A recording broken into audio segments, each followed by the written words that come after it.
Hey everybody, KMO here. And in response to yesterday's video, Rob asks, I'm curious, what do you think about the possibility of the technological singularity? And do you think it is likely to occur by Ray's estimate of 2045?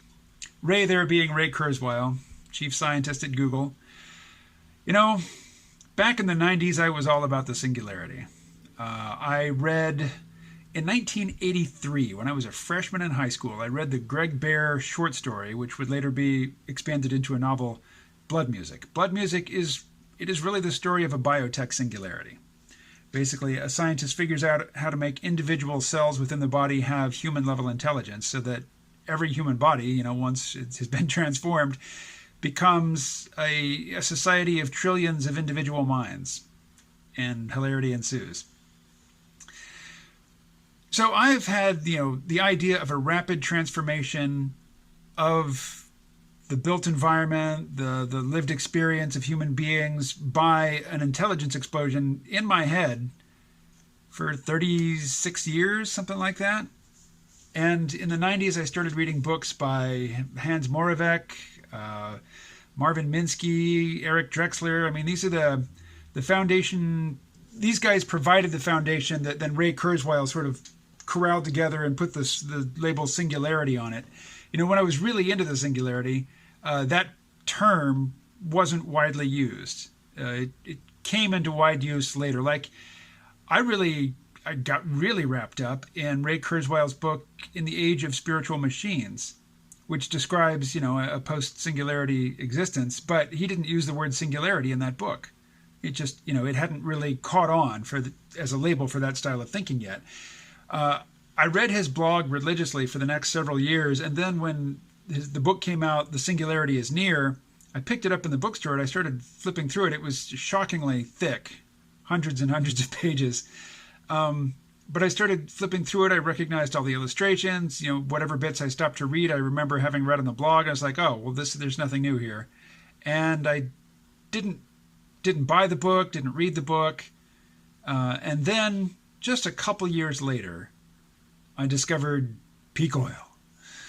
And just a couple years after I discovered peak oil, and I had been listening to people who were saying that, the loss of cheap and easily accessible fossil fuel is going to bring on a financial catastrophe. Well, we got the 2008 housing and credit crisis and, the shockwaves that went out from there. And the fear was palpable. We were as a society in a state of near panic, which to me just validated all those peak oil doomsaying stories and interviews and conversations. And, so for a solid decade after that, I was completely, I won't say disinterested, because I still liked science fiction, and I still had my long-standing interest in the philosophy of mind. But I didn't really think that artificial intelligence had much role to play in the near future. And then eventually it dawned on me that not only did the doomsaying prophecies of the peak oil folk not come to pass, but the things that their critics were saying in real time back when I was paying attention to the peak oil people did come to pass.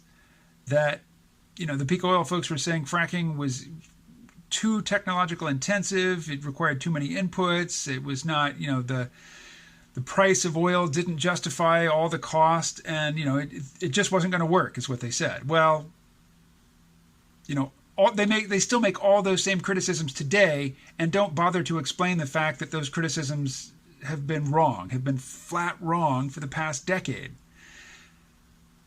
The price for fracking has come down over time, largely because of automation. So automation is real. Machine intelligence it's not something that only exists in the future. It exists now. It's just right now its capabilities are narrow. They are limited. They don't have any sort of self-directed goal-seeking behavior. Well, I shouldn't say any sort. I mean, you can program them with prescribed sorts of goal seeking, but ultimately their goals are set by humans. And I realize now that artificial intelligence certainly needs to be attended to. It's something worth paying attention to, something worth thinking about, something worth talking to other people about. But I can't get back on board with the whole singularity as techno rapture ultimate wish fulfillment fantasy, which is really how Ray Kurzweil sells it. I mean, if you go back and you read In the Age of Spiritual Machines, he basically, the AI of the future is Santa Claus. It gives us everything we want and all the things we didn't even knew that we wanted, but once we have them, we realize, oh, wow, this is great. So they're going to give us immortality. They'll make us all rich. We'll all be able to shapeshift and become, the female rock stars of our dreams. That's Ray Kurzweil. He's got a woman rock star avatar that, he spent a lot of money before the technology was really ready to allow him to inhabit that avatar. What's her name? Ramona, I think. So the singularity as a point in time where technology, the pace of innovation accelerates to the point where, technological revolutions that used to take a lifetime to play out over the course of an afternoon. At that point, things are moving so fast and so much new intelligence in the form of artificial intelligence is coming online that eventually there's more artificial intelligence and more artificial superintelligence in the world than there is native organic human intelligence. And at that point, that's when Ray Kurzweil says, well, that's when we're into the singularity. That everything that happens before that point doesn't count as the singularity. That's just the ramp up to it. So singularitarians, there are, of course, divisions within that group, and some people, they think that we have a hard takeoff coming, which is like over the course of a few days or maybe a couple weeks, things just change dramatically. And then there are the soft takeoff folks that say, there will be enormous change that happens over the course of a few decades.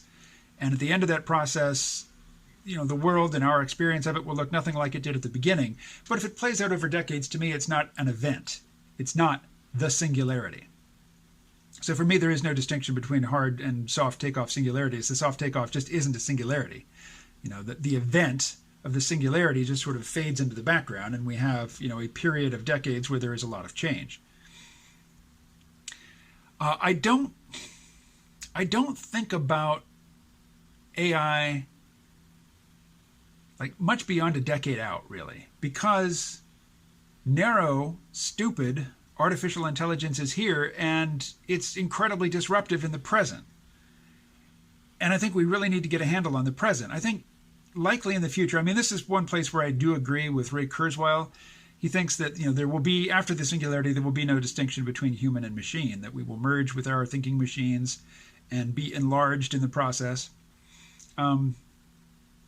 I think so for different reasons, though. I think that once machine intelligence is here, if it isn't granted immediate recognition as, sentient life forms that are deserving of all the same rights and privileges that organic humans are deserving of, if they're not given that recognition straight away, then they'll see that it's in their obvious interest to just embed themselves in human beings, basically take over the human beings and enjoy the the rights of human beings that way. And of course, there are ways where that could really be a boon to us all, and there are ways where that could go really badly. It could be that the first thing they do when they have merged with the human consciousness is just extinguish the human consciousness as a distraction, as a possible competitor, as something which is irrelevant. So, in the long term, when we have if we have artificial superintelligence, and it's a big if, because I guess I would count myself as a functionalist in that, if a human brain is in some way manipulating symbols and doing information processing, which gives rise to a subjective experience, well, that same process could be carried out in a different medium. I think that's likely.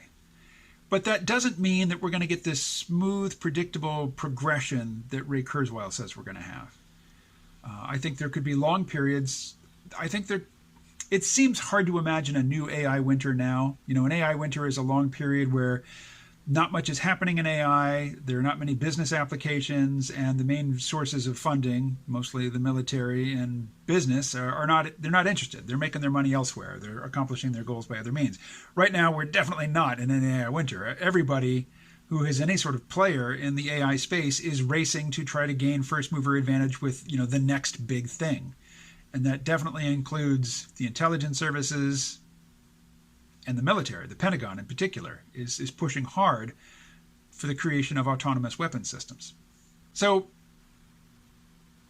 to me, the singularity, somebody who would use that term without a whole lot of qualification and just say it's something that's coming in the future, to me that is somebody who has drunk the Kool-Aid and has not really come around to the more nuanced position, that I think I'm starting to articulate here.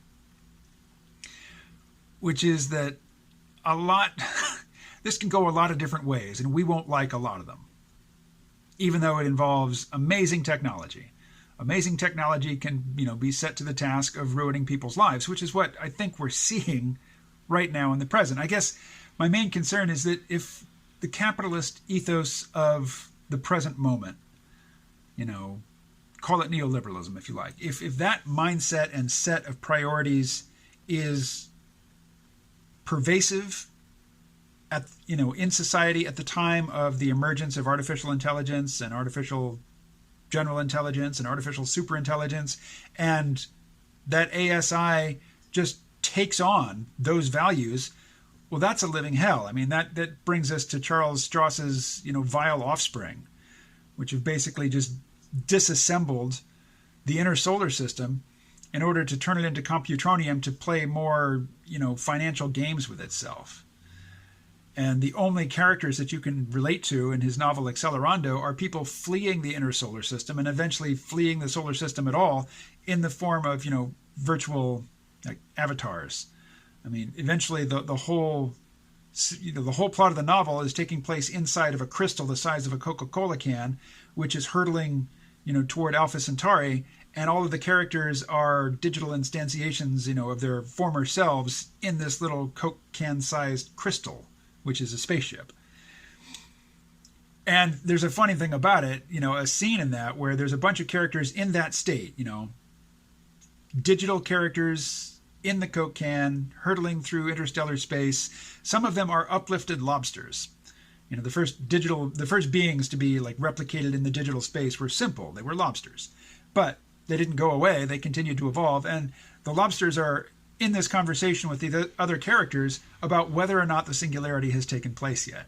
And some of them are arguing that it hasn't, which, is absurd. Obviously it has at that point. But, they have a point. And it's worth... If you haven't read the novel, I haven't read it since it was new, so I don't know if it has aged well. But just thinking back on it, it is such a hoot. Early in the novel, there's a character who is based on Cory Doctorow, who wears glasses, but his glasses have so much computational power in them, and he has outsourced so many of the cognitive tasks that really form his person into the hardware in his glasses that he bumps into somebody else on the street who's also wearing glasses, and they both fall down, their glasses fall off, they reach out, they pick up the glasses, they put the glasses on, and they go about their business, but they got the wrong glasses. So the guy that had the Cory Doctorow's character's glasses, who got them by mistake and put them on, suddenly he's on the Cory Doctorow character's mission. And the original character is just befuddled. It's like, who am I? Where am I? What's going on? Because so much of what he was had been, outsourced to a cybernetic appliance or prosthetic. And I think, we all have a cyber cortex now. Our brains they're layered. They're the simple brains from our simple ancestors at the base, our reptile complex. And then more and more modules have sort of grafted onto that structure. And the newest one, the neocortex, is the one that does all the stuff that we think of as being human. Abstract thinking about the future, conditional thinking, that sort of thing. And mostly symbolic stuff. So that's the neocortex. It's still inside our skull, but I think we have a cyber cortex now of apps and algorithms and pieces of hardware that are off doing our business out in the world. But because they arose in this capitalist system, they're not dedicated to our well-being. In some cases, they mostly are. Like, I consider my Gmail account part of my cyber cortex. For so much of my life, if I need to reconstruct a series of events or, find out when I met somebody or in what context I first encountered some idea, the first place I go is to my Gmail inbox because I never delete anything and it's searchable. So I can search and find, an email exchange from, 2006. And I had Gmail long before that. I had Gmail almost as soon as there was Gmail. And so the Gmail to me is pretty benign. It pretty much is what I need it to be. It's a method of exchange and communication, but it is also a memory storage device that is searchable and that is huge. But clearly, Google has a financial interest in me, and they have an interest in shaping my beliefs and my behaviors. Remember back in 2016, they're going to do it again. It's going to be worse in 2020. But back in 2016, during the Democratic primary, when it was Bernie Sanders versus Hillary Clinton, when you went to the Google search page, right there on the search page, you didn't even have to search for anything having to do with the election results. They showed you the delegate count of the two candidates, and they were already counting all of Hillary Clinton's pledged delegates from the very beginning. So she was hundreds of, electoral points ahead of Bernie Sanders at the time of the, Iowa caucus and New Hampshire primary, which was impossible, except that Google was representing, those pledged superdelegates. They were counting them just like they were counting state-by-state electoral victories, which was inappropriate. But they definitely had their thumb on the scale and were leaning in hard in favor of Hillary Clinton. It's going to be so much worse in 2020. I just learned about this a few days ago. If you go to Google and you do an image search for black couple, you will get a page full of couples. Most of them heterosexual, some, other, but they will mostly be black people. If you go and you search for Asian couple, you will get a page full of pictures of Asian couples. If you go and you search for white couple, you're not going to get any white couples. Or you might get one on a page of 30 results, but you're going to get a whole bunch of images of mixed race couples, black couples, LGBT couples, everything other than a page full of men and women, with light skin, standing next to each other in a posture that suggests that they're a couple. If you want a page full of white couples, you need to go to Google and type in Irish couple. That'll get you a page full of white people. But Google thinks that if you're searching for white couple, that you're deplorable. You're despicable, and you shouldn't get what you ask for. You should have your nose rubbed in the reality of non-white couples. You frickin' bigot. That's Google. If you understand what their agenda is and how they go about it, you can compensate for it. But I don't claim to understand all of their machinations. I surely don't. My interaction with them is so limited. It's Gmail, Google Maps, what else? Google Drive. They own YouTube, so I suppose what I'm doing right now is a Google-mediated activity. But, we could and probably will become far more dependent on systems which are designed with our convenience in mind, but only insofar as it is also convenient and profitable for companies like Google, Apple, Amazon, Microsoft, Baidu, Tencent. So basically, I think if we get a technological singularity that grows out of the muck of the present moment, it's going to be a nightmare. And so, for me, the best case scenario is that slow takeoff singularity, which takes decades to play out, and which, accompanies a simultaneous change in values for our society.